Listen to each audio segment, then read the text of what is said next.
so happy to meet you again because I remember my first game, my debut on the Danish national team. I was sitting on the bench, first time with the team. I was super nervous because we had to meet US, the greatest football team. Was it in the Algarve? Yeah, it was. And the one of the other players gets injured, like the striker gets injured after 20 minutes with her groin, and they subbed me in. And I remember I first 2 minutes I didn't know what was going on. Yeah. Because I was like so nervous. Yeah. And then on top of that, set pieces, I don't know how, but I ended up marking you. Oh my gosh. I saw. I remember standing there and I was like,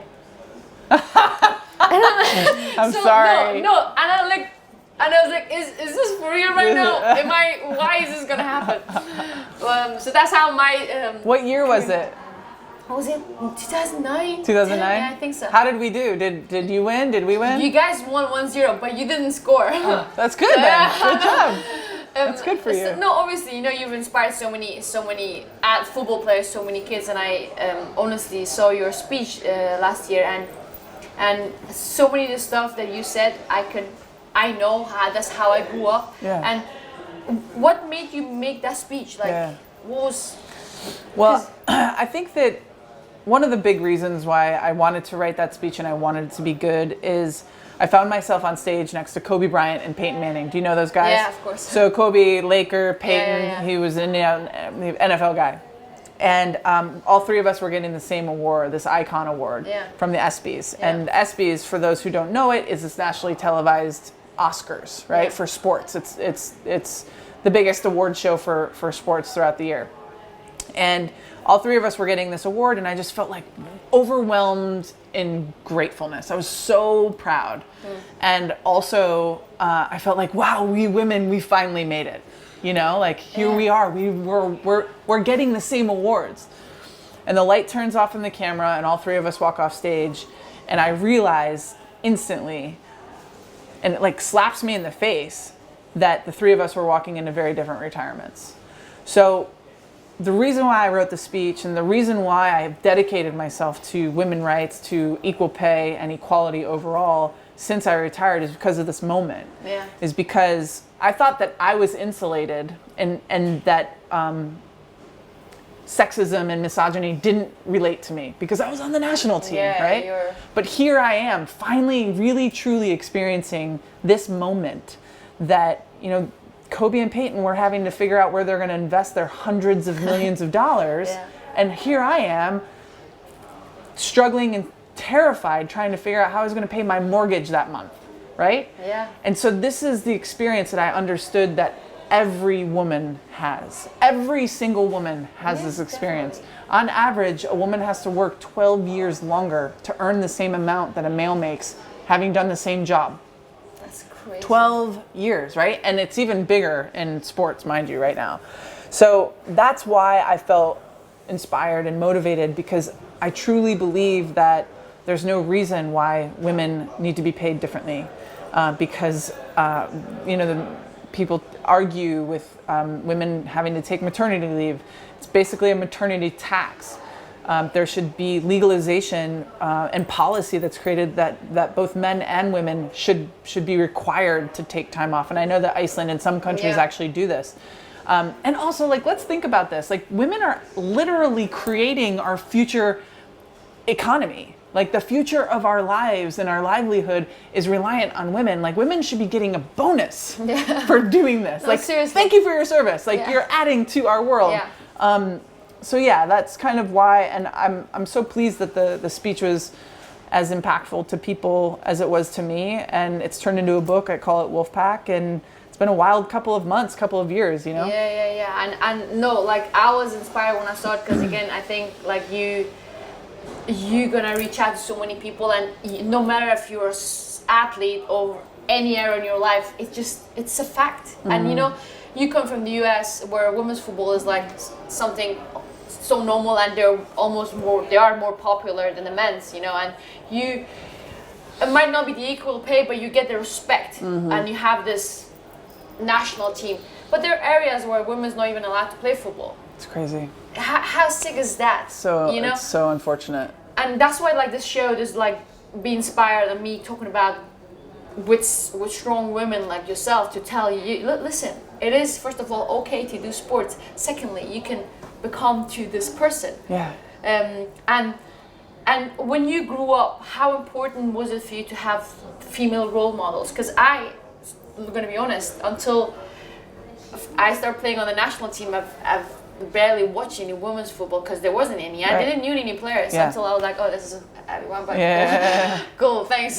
Yeah, but this is so many women's stories, right? Yeah. Like, I was in the same boat. Like, I idolized Michael Jordan growing up.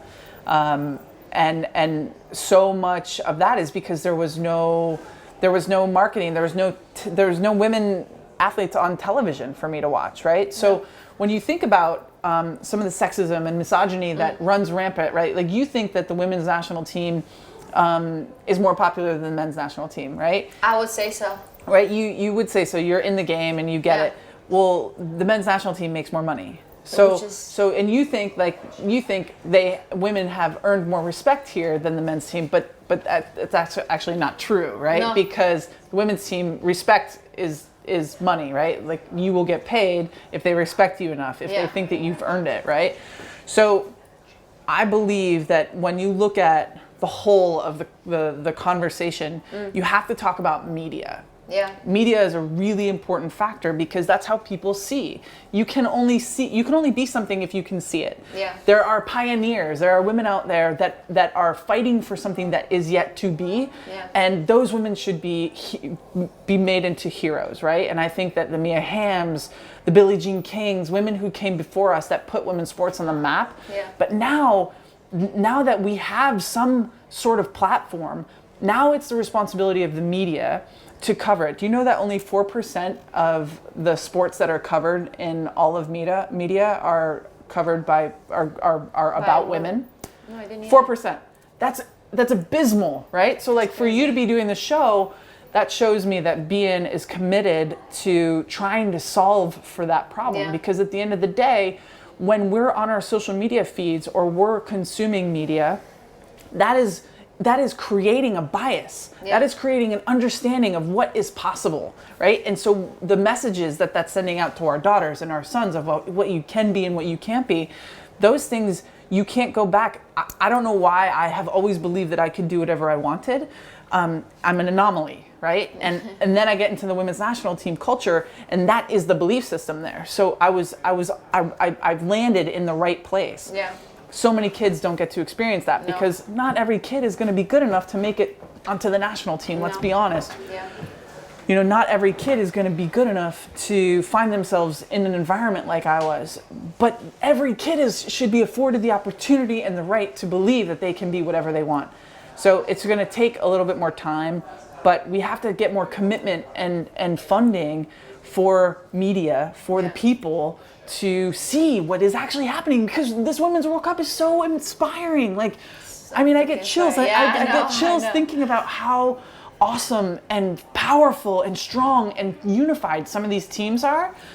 I get fired up, sorry. No, I love it, because you know what, I feel the passion, you know, and I definitely agree. I think football in general, sports, but football because I love it so much, you know, it brings all this passion, love. And I don't know, I was at the game 2 days ago, Argentina and Scotland, and I don't know, everything that just happened, you know, because we spoke with one of the Argentinian girls. I was like, so what's going on? You flew all the way from Argentina to watch friends. They're like, yeah, I play myself, but you know, no one really cares about what we do.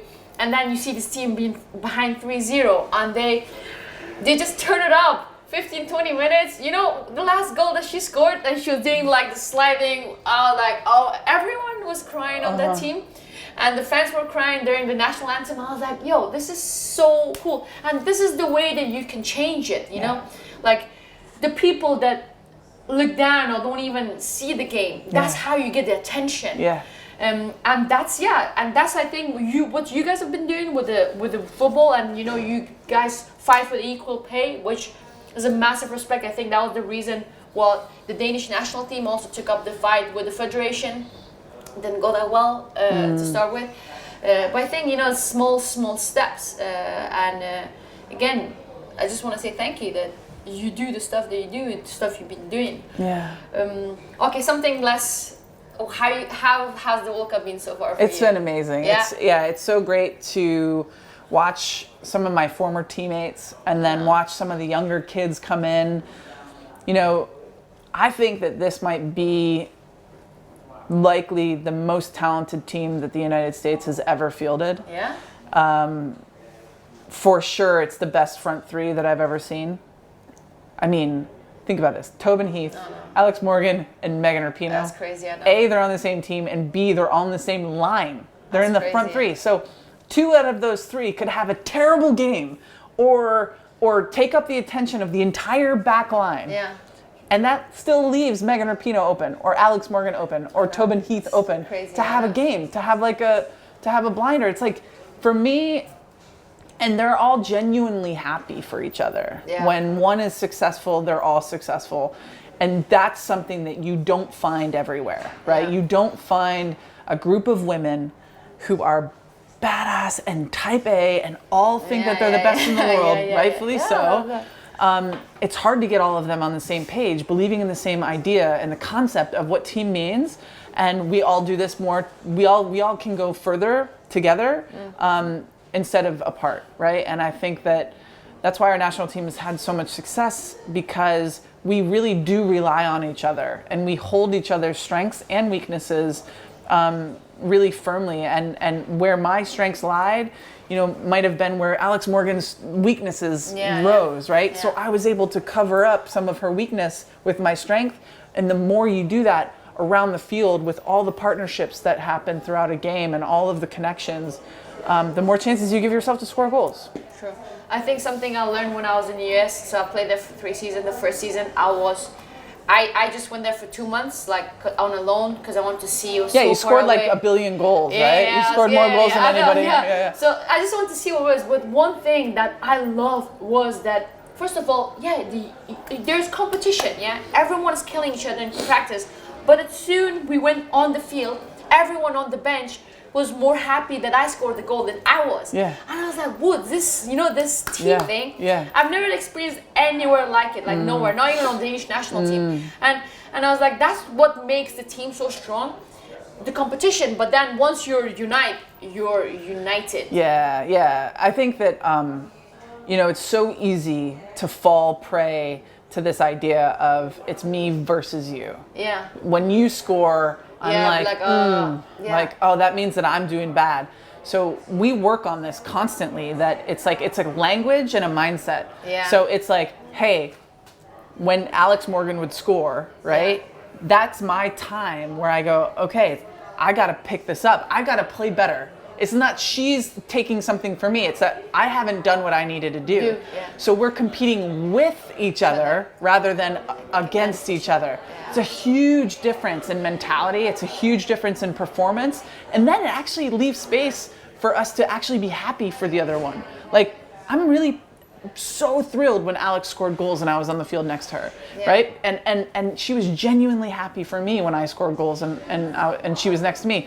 And that's just has to be the way that it goes, especially because nowadays you're playing against other teams that have so many great players and so many talented players that things happen. Weird stuff is happening. Yeah. And sometimes you're the person who just gets the toe poke because you were in the right position. And so that's sometimes the way that games kind of unfold these days, and I think it's I'm fiercely proud of the time that I spent on the national team because of the way that we treated each other and because of the concepts that we had around what being a teammate means. I know that people were upset about the Thailand game. I know that there was a lot of controversy around the USA team celebrating or scoring so many goals. But here's what I need to say to the world, and I think it's so important. Say it. Not only is that the way that the women's national team's mentality is, but we believe that that's the only way you can respect the game.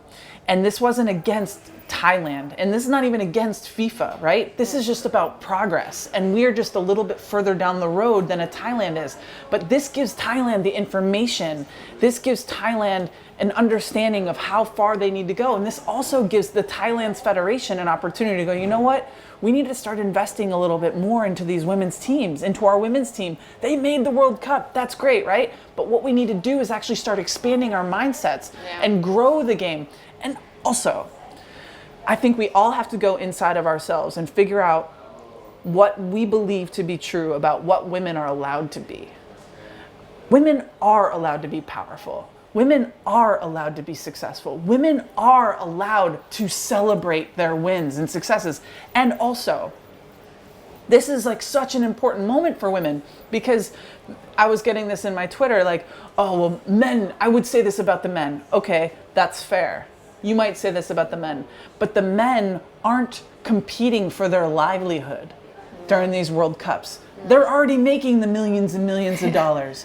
These women are fighting to earn enough money so that they can pay their mortgage, figure out what to do next, right? Like if you score a goal in a World Cup, you celebrate that goal, no matter where you're from, no matter what the score line is, because this is a part of how we actually survive. Bummer.